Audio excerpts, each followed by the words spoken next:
I mean, because Christianity, at the end of the day, with no proof, everything is mythology. Everything. With no proof. With proof, then you examine the proof. It's super simple. And anybody that argues against that is just, you're just biased. You have your own ideas.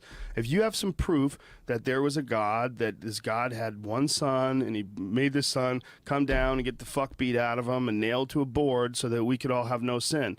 Can you show me some studies? Can you do you have a box of evidence that you can pull out and we can examine all the different pieces that points to the undeniable conclusion that that's true? Because if you don't, then it's a myth. Then you're believing mythology. Doesn't mean it's not real, but if you put all your fucking eggs in that basket and you don't have any proof at all, well, you're entering into this weird world where you don't pay attention to shit. You're entering into this weird world where you ignore certain aspects of things because you've decided what is and what isn't. That's not thinking. That's not thinking. That's like, it's convenient cookie holder placement of ideas. It's not thinking. Because if you're thinking, you can't accept it. If you're thinking, you go, wait, what? He came back from the dead? Has anybody ever done that? 3 days? Came back from the dead. I don't think you can do that. I mean, that's what people would do normally.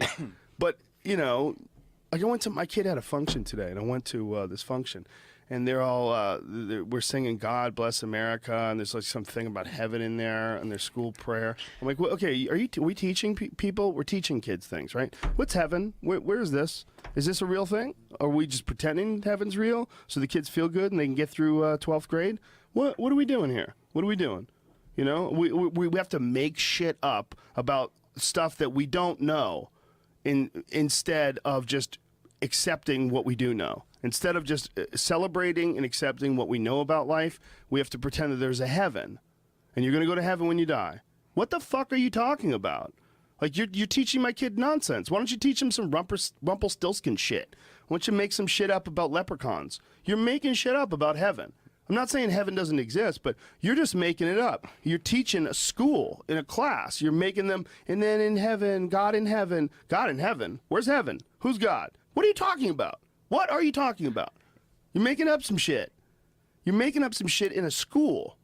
Like, and you don't, okay, like if the kid comes to you, like, where is heaven on a map? Can you take me to, do we have a Google Earth? Can we check out heaven? Can I see the harp? Oh, well, you know, heaven is our Heavenly Father. That was another thing, Heavenly Father. Like, our Heavenly Father? Really? This is what we're teaching in school? Heavenly Fathers. How come he's not a chick? You know? Moms are usually better at, like, raising you than dads. Dad's working all the time. It is weird that when you have a kid that you do nothing but lie to them their first 10 years of their life, like about Santa Claus, bunny rabbits, Jesus, monsters. Well, the Jesus thing keeps going. That's the weirdest part about it. And again, it's just not saying that Jesus isn't real. It's just saying, like, if that story existed in any other form other than religion, you'd be like, what? If you looked at that story outside of religion, if it wasn't something that, you know, you made the sign of the cross every morning and went to school and prayed, if you just read the story about a guy who was magic and could turn water into wine, who could heal people. What did he do with fish? Did he fucking give people fish or some shit? Make some fish? The whole thing's so stupid. You'd be like, wait a minute, who told you this?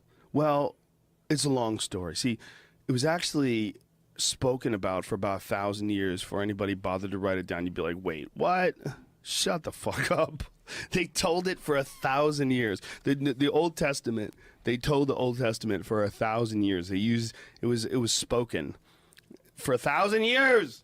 That's so long. That's like, just stop and think how fucking stupid that is. That literally, that would be like going back to like the Julius Caesar days. And Julius Caesar, like 1,000 years ago, was that the Romans were around 1,000 years ago, right? No, before that. It'd be like Genghis Khan. It'd be like Genghis Khan's life, and no one bothers to write it down until now. I mean, that's so stupid. The idea behind that is so stupid that you could tell a story for 1,000 years and get it right when you write it down. It is interesting, like, you know, Pope he believes in the Big Bang Theory and evolution's real. So it seems like they kind of have to slowly start accepting everything. But when it comes down to it, they still believe, a magic man, Jesus flying around with lasers. I tell you what, man, it always weirds me out when they have that guy on TV. It weirds me the fuck out. It weirds me out. I was watching Colbert. It was so strange, man. It was Colbert and Gaffigan, who I love, Jim Gaffigan, and Maria Shriver, and some other weird dude. And they were sitting around talking about what it means to be a Catholic. I was like, what? Like, what are you talking about? And they were talking about forgiveness, and Catholicism is all about forgiveness, and Maria Shriver is like being all proud to be a Catholic, and they're showing the Mass.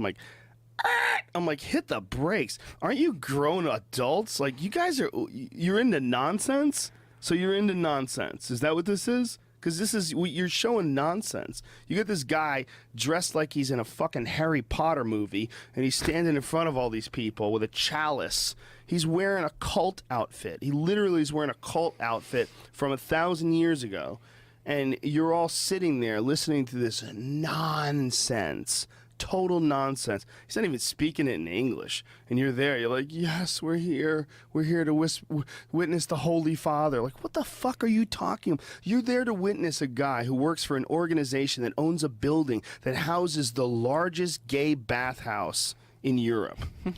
Yeah, that's what the Vatican owns.